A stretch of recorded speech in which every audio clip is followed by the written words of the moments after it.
Don't worry, they'll find you. You're not lost, only out of place. But she coughs, spits something into her palm, and stares at it, outraged. And toothless. Which means that when Helen hit her, it knocked a tooth loose, and when she spits out, she's spitting out a tooth, which is kind of gross, but also like, whoa, Helen's super strong. And winces. Oh, it hurts. She pours some water into the basin, dips her handkerchief, and presses it to her mouth. Standing there bent over the basin in pain, with the rest of Set dim and unreal, and the lights upon her taking on the subtle color of the past, she hears again, as we do, the faraway voices, and slowly she lifts her head to them. The boy's voice is the same. The others are cracked old crones in a nightmare. And perhaps we see their shadows. It hurts, Annie, it hurts. Keep that brat shut up, can't you, girlie? How's a body to get any sleep in this darn ward? It hurts, it hurts. Shut up, you. Annie, when are we going home? You promised, Jimmy. Forever and ever. You said forever. Annie drops the handkerchief, averts to the window, and is arrested there by the next cry. Annie, you there? Annie, it hurts. Grab him, he's fallen. Annie! Little girl, I must tell you, your brother will be going on and then nothing. But Annie claps her hands to her ears and shuts this out. There's an instant silence. As the light brings the other areas in again, James goes to the steps to listen for any sound from upstairs. Keller, re-entering from left, crosses toward the house. He passes Helen en route to her retreat from under the pump. Kate re-enters the rear door of the family room with flowers for the table. Supper's ready, Jimmy. Will you call your father? Certainly. But he calls up the stairs for Annie's benefit. Father, supper! No need to shout. I've been cool on my heels for an hour. Sit down. Certainly. Viney backs in with a roast while they get settled around the table.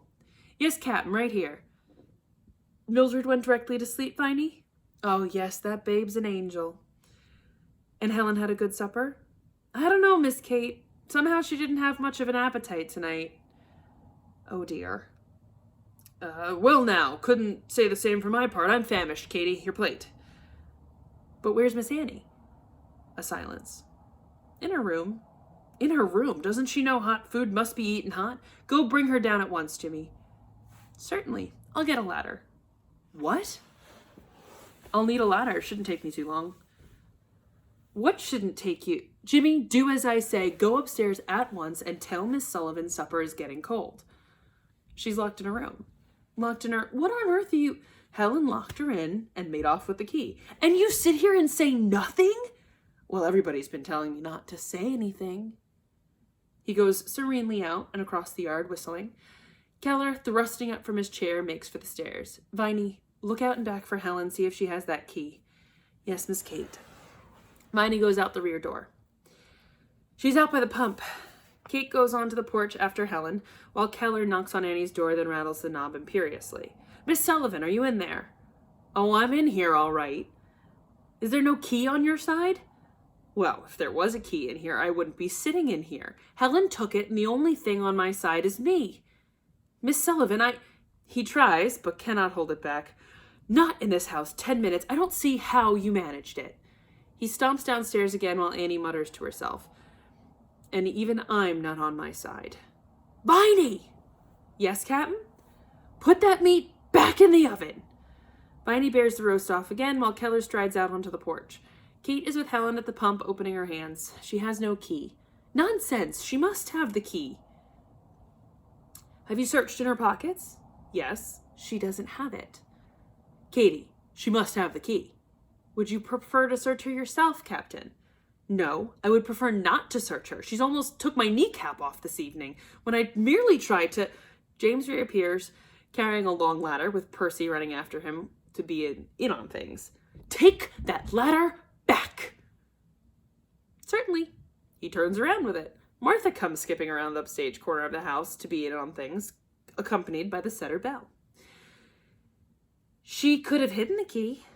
Where? Anywhere. Under a stone, in the flower bed, in the grass. Well, I can't plow up the entire grounds to find a missing key. Jimmy! Sir, bring me a ladder. Certainly. Viney comes around the downstage sides of the house to be in on things. She has Mildred over her shoulder, bleeding. Keller, bleating, not bleeding. Bleating just means like crying. Keller places the ladder against Annie's window and mounts. Annie, meanwhile, is running about making herself presentable, washing the blood off her mouth, straightening her clothes, tightening her hair.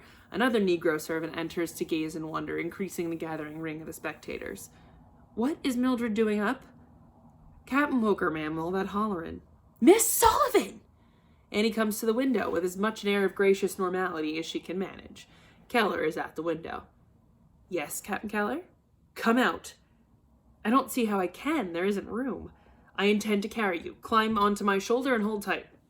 Oh no, it's very chivalrous of you, but I really prefer to... Miss Sullivan, follow my instructions. I will not have you also tumbling out of our windows. Annie obeys with some misgivings. I hope this is not a sample of what we may expect from you, in a way of simplifying the work of looking after Helen. Captain Keller, I'm perfectly able to go down a ladder on my own. I doubt it, Miss Sullivan. Simply hold on to my neck. He begins down with her, while the spectators stand in a wide, somewhat awe-stricken circle, watching. Keller half misses a ring, and Annie grabs at his whiskers. My neck, Miss Sullivan! I'm sorry to inconvenience you this way. No inconvenience other than having that door taken down and the lock replaced if we fail to find the key. Oh, I'll look everywhere for it. Thank you. Do not look in any rooms that can be locked. There. He stands her on the ground. James applauds. Thank you very much. She smooths her skirts, looking as composed and ladylike as possible. Keller stares at the spectators. Go! Go back to your work. What are you looking at here? There's nothing here to look at. They break up, move off. Now would it be possible for us to have supper like other people? He marches into the house. Viney, serve supper. I'll put Mildred to sleep. They all go in. James is the last to leave, muttering to Annie with a gesture. Might as well leave the Ladder,